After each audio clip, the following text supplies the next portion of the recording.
Last week's oral arguments before the U.S. Supreme Court have heightened awareness of pro-life issues on Capitol Hill. Republicans sense that they have momentum to pass several bills protecting the unborn and children and are looking ahead to the midterm elections in November. Capitol Hill correspondent Erik Rosales reports. None of the 12 spending bills yet to be approved by Congress, including the Build Back Better Act, have any pro-life protection, so Republicans are creating a few bills of their own. They say it starts with changing common terms. We should say unborn child, not fetus, in all of the federal law. That sends a real message. It sends a message that we care about the dignity and we recognize the dignity and the worth of the unborn. Congressman Doug Lamborn introduced H.R. 6099 with 14 of his colleagues. He tells me human life begins at conception, and our federal law should reflect the humanity of unborn children. Internet protection for kids is also a top priority.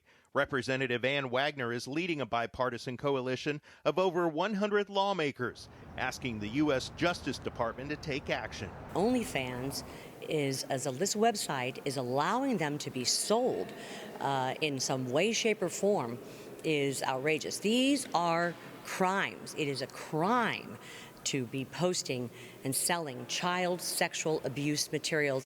Representative Andy Harris, a doctor, tells me his bill would restore conscious rights for healthcare workers. This administration doesn't, so we need a legislative fix. We need to give individuals private right of action. We need individuals to be able to take action when their conscience rights have been violated. The U.S. Conference of Catholic Bishops agrees, quote, "We call on Congress to stand up for the basic dignity of our nation's healthcare workers and pass the Conscious Protection Act so that doctors and nurses can defend their own rights in court." Republicans tell me they're laying the groundwork. In a year from now, and I have high hopes that the Republicans and the conservatives will be back in the majority, we can introduce these socially conservative pieces of legislation and get a hearing, get a vote, hopefully get them passed over to the Senate.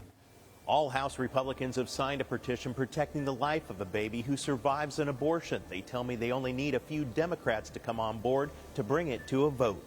At the Capitol, Erik Rosales, EWTN News Nightly.